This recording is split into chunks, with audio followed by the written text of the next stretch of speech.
Hi, friends, and welcome back to the Mothers Empowerment Podcast. I can't wait for our conversation today with Charrise Balance. Charisse and I are going to be talking about all things pelvic floor, inner work, how inner work is related to inside inner work, and so much more. I can't tell you how excited I am for this conversation. But before we dive in, Charisse, will you introduce yourself to our dear listeners and just let them know who you are and the work you do in the world? Cool. Hi, everyone. My name is Dr. Charrise Balance. I have a doctorate in physical therapy. I specialize in perinatal pelvic health. And I'm also a yoga teacher, and I teach yoga anatomy all around the Bay Area, and really just love empowering people in their own bodies through that. I'm a mom of a 1.5-year-old and a 3.5-year-old, and I'm in between San Francisco and Ventura, so kind of live in the best of both worlds in NorCal and SoCal. That's me. Look, you already used my word, empowerment. So next question, what does empowerment mean to you? You know what? Empowerment means having all the right information to make an informed decision for yourself, especially working in the birth world, just giving people like correct information. I work a lot with doulas in the Bay Area and here too, in Ventura. And a lot of people ask, oh, well, what do I need to do to prepare for birth? Like, how many Kegels do I need to do? I've been doing 50 every day. Like, is that enough? And I have to like, hold on. Where did you get your information from? That's actually not what you need to do to prepare for birth. You need to prepare to release and lengthen these tissues because you're going to be pushing a human through these tissues. So these tissues need to lengthen and practice doing that. And so, like giving people the information, the correct information. And then from there, they can make whatever choice they want. But at least, they have the information and then they have the choice from there. I love that you ask them where they're getting their information instead of just saying, actually, no, you're wrong. It's like, what's your source? Totally. Is it Cosmo? Nothing against Cosmo, but I mean, I thought you said, is it the cosmos? And it's like, yeah, that's the cosmos, Cosmo, all different places to source our information. Also within, right? Speaking of inner work, we could also have access to that inner resource of wisdom, right? Yeah. But we don't cultivate it often. So unless we cultivate that inner knowing, then we don't always have access to it. Yeah. This came up last week when I was working with a couple. I do like perinatal prep for birth. And I like to preface it like, I'm not teaching you anything your body already doesn't know. The thing is, sometimes we take in information from wherever, and it might not be the right information. And we start embodying that information, like doing Kegels all the time. And it's not super helpful, right? Yeah. So I'm just teaching you what your body already knows and reminding you what your body already knows. And so that you can connect to that sensation and that feeling when, in the birth prep thing, we do like when we put the tissues on stretch. Hmm. And it was so great. The last woman I worked with, she was like, I already knew how to do that. I'm like, I know you did. But it's just like, giving them that agency and that power, Yeah. that empowerment, and like, oh, I actually already knew. I'm like, yeah, you do. Your body's smarter than you. Mm-hmm. But there's layers to this conversation, right? Because I find I know more. It sounds obvious, but I know more now that I've been a mother for 12 years than I did when I was a new mom. But yes, I'm older and wiser, but I've also allowed myself to open more. I've allowed myself to be more receptive. the veil is somehow thinner now than it was before. And I don't feel as like closed off and protective of myself. I don't know if you experienced that on your mothering journey at all.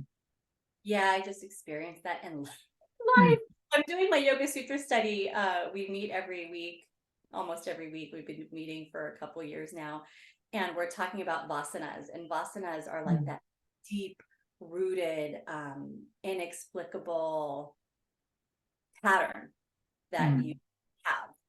It might be because of trauma, it just might be because that's just what you're made of. And it's like, how do you notice those vasanas and those patterns? And I think our homework last week was to notice them. And I was like, oh yeah. Because usually I had like a really hard wall too, same way, but now just being open to be like, oh yeah, that's not a nice way to be. That's kind of an asshole thing to say, Mhm. and like Yeah. not being so judgy on myself on it and just be like, interesting, observing and just being that observer from the outside instead of being so critical. So yeah, I hear you. So speaking of a place that we often have judgment towards, sometimes, I want to get to our pelvis. Yeah. And I would like, I mean, first of all, I just want to name the judgment that we as women and female bodied people often have towards this part. And I'm wondering if you have thoughts on where that judgment comes from, and also how we can just soften a little bit around how we're holding this culturally as well as individuals. And when you say part, you mean our vulvas and vagina? Yes. Including what we'd call it, right? Our hoo-ha, our coochie, our honeypot, whatever, Huh? I it's society. Yeah. People, even like our generation and the generation before us, like didn't talk about it. And it also depends on where you're from. Right?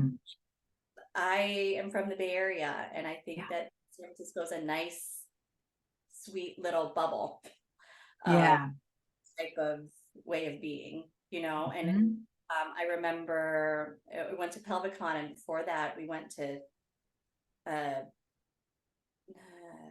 somewhere in the South, somewhere by Atlanta. And it's totally different because I was like, I hate wearing a bra, like when I'm hot and humid. I was like, I'm just not gonna wear a bra. And my friend was like, you probably should wear a bra. I'm like, oh, it's just nipples. Like everyone has nipples, but it's just like, it's so Cultural. Yeah. So yeah, totally cultural. And then, religion has a part in it, huge part. And just conditioning of like, oh, I'm not supposed to talk about my vagina. Oh, like it doesn't matter. I'm not supposed to talk about it, so it doesn't matter. So I'm just going to kind of cut myself off, not pay attention to it. And then, you start having painful periods and you think it's normal. Or you start like you're pooping for, years. And, I had two clients the other day that were postpartum. They're like, I always ask about the poops. Like, how are poops? Like, what do they look like? How often do you go? And some of them are like, yeah, I go like twice, 2-3 times a week. I was like, totally not normal. And they're like, oh, well, my doctor said that was normal. It's just like how I've been the whole time. And I'm like, no, actually, no. Also not normal to have painful periods, but people don't talk about this stuff. So yeah. So before we dive into the anatomy, I want our listeners to just notice where their come from is. Like, where are you coming from? Where are you listening from? So are you cringing around this conversation already. If you've gotten this far and you're about to like stop the recording, that's where you're coming from. If you're like, oh my gosh, leaning all the way in, like can't wait till we get to the anatomy part, then that's where you're coming from. And this conversation is here for any of our come froms. So I just want to encourage you to like stay in your body as much as possible. And let's go for a deep dive. You ready to share the anatomy? Yes. Okay. Okay. Well, before we go into that, I want you to know that if you are listening to this on the podcast, in the show notes, I will include a link to the video recording so you can see the visuals. Great. Yay. Okay, so as a pelvic health PT, it's very important for me that my clients understand their bodies. And so if it is okay with them, if they're comfortable looking at their anatomy, I encourage them. I have a special mirror. It's like a selfie stick, but with a mirror at the end. And they just, angle it so they can see their vulvas. And I encourage people to do this prenatally and postpartum so that you can just understand what's going on. And so here we go. Here's a vagina. This is a vagina. This whole thing is a vulva. Okay. So the vulva, we have the labia majora, the labia minora, and then, this, it doesn't show it here, but if you move this, this is the prepuce or hood of the clitoris. It's supposed to, right? And when you move it back and forth, the little clitoris pops out. And then usually I'll open the labia minora and say, okay, see this little hole right here? That's your pee hole. That's your urethra. And then inside this whole thing is your vaginal canal. And on top of your vaginal canal is your bladder, and below it is your rectum. So here's your perineal body here, and then this is your anus. So when people are doing like birth prep, I encourage them to look at their tissue, their anatomy, and say, okay, when you exhale and do a pelvic floor contraction, you should see movement here, because there's muscle, like the pelvic floor muscles are under there, and they move, they contract, release, and lengthen, and so there should be movement here. So I encourage you all listening or watching, like, if you feel comfortable to look at your anatomy, look at your anatomy. And everybody's anatomy is different. I think that, I don't know, porn is out there and it makes it seem like everybody should have a certain anatomy, but you know what? People have different size labia, different thickness labia, different color labia. There's different size clitoris. And it's like the proportion of labia majora to labia minora is different. So just because your anatomy and your vulva doesn't look like what maybe you've seen, it doesn't mean that there's anything wrong. There is anatomical variation to everything. So I hope that was helpful. So helpful, because we're all so different. And even when, I think social media, I liken it to porn in a way that it doesn't present the reality, doesn't present what, sometimes it does, I'll say, but we're mostly looking at someone's outsides and comparing the outsides to our insides.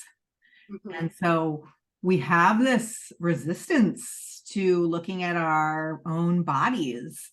And then we have that similar resistance to looking at our own inner hearts and the different parts of us. Last week on the podcast, we were talking a little bit about parts work and how we have all of these different parts. We have our inner child, we have our inner wild woman. And so just like our pelvises are full of different organs and parts, and our insides have different things that they want to say to us and speak in different voices, right? Yeah. So you went to Pelvic Con, and you're taking a counseling course in sexual health. I would love to hear how those things have impacted your own personal sense of wellness in your body. Yeah. I have to get, my dog is barking real quick. Hold on. Okay. Speaking of being present, right? Okay. Hi, doggy. Okay. Hold on. What was the question again? So the question is around your own education and how learning more about sexual health and your own pelvis, how has that impacted your life? Oh my God, huge. The whole reason I became a pelvic floor PT is because I knew I wanted to be a mom. Yeah. And I was like, if I don't take care of myself, nobody's going to take care of me. So Yeah. I've been doing stuff for myself. And I started learning all this stuff, and I'm like, this really should be common knowledge, and it's not. And so this is why I'm so passionate about sharing it. I do a lot of workshops. I do, just a lot of things for the public at like yoga studios to help people better understand their body, so they have that empowerment to understand what their normal is, because your more normal might be different from like your neighbor's normal, and like not comparing. So yes, everything that I've learned for pelvic health is because I needed to learn it for myself.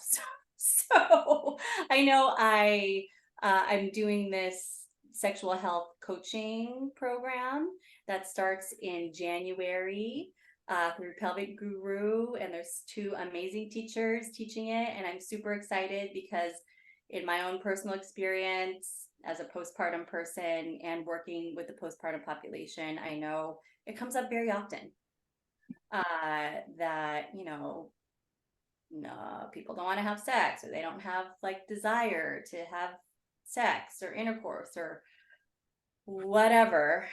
And I wanted to help myself and I wanted to help my clients in a better way. So this woman was speaking at Pelvicon about sexual health counseling and all the ways she's able to help her patients in a better way, in addition to the pelvic floor PT part. Like integrating those two things are just like so amazing. And so I'm like, I want to know what you know.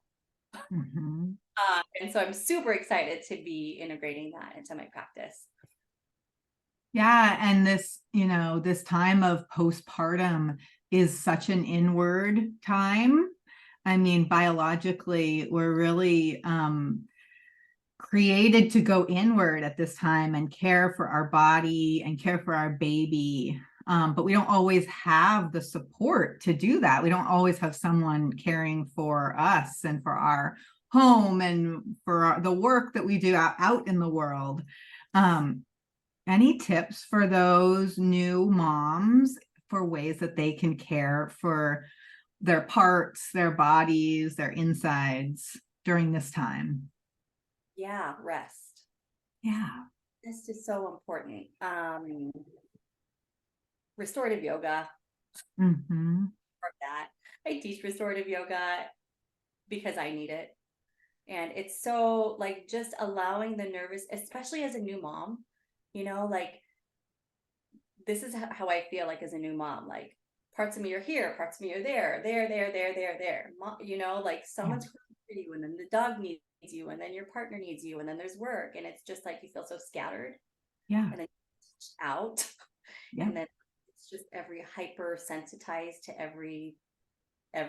And so I think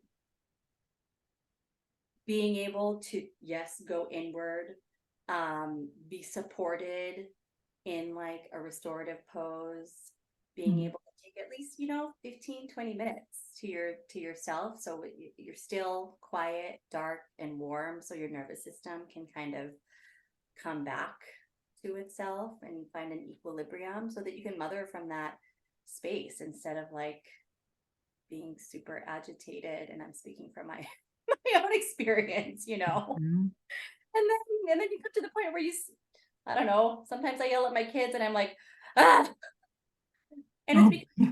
sometimes I just need to sleep and Yeah. get good rest, go to yoga, get some kind of what fills your cup, find what fills your cup and make sure you make time to do that. That's my advice. Amen, sister. Amen. I also liken birth. Birthing a baby is similar to birthing a project. So when we have come to this feeling of completion in a project, same recommendations, right? We need that warmth and that rest, and we need to fill our own cup after we've given and given and given and created. And our culture also doesn't really support that. Our culture is often inviting us to do the next thing and then the next thing.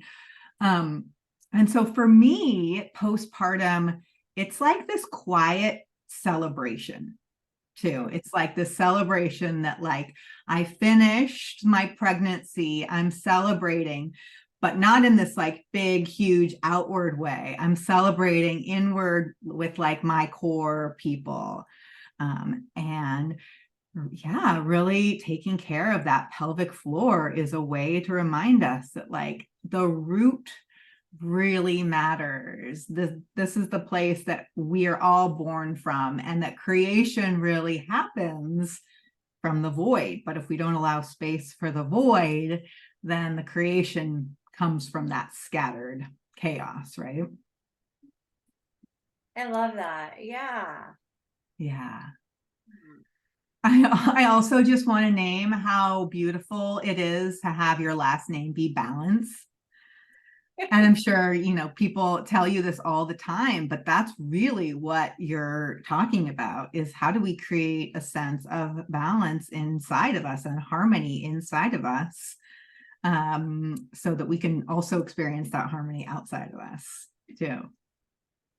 And that's where the yoga comes in. Yeah, yoga. Right. Yeah. Say a little bit about what you mean by that. And then we'll slowly move to a closing. Okay.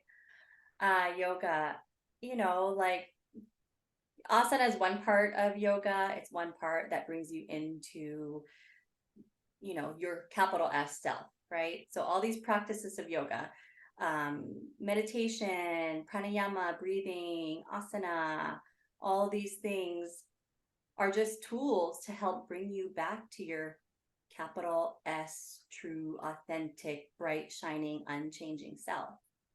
And so, I love the yoga philosophy, the sutras. Like, this is why I do my sutra study almost every week. It's like my spiritual practice. It just helps to ground me, and that's where the yoga is.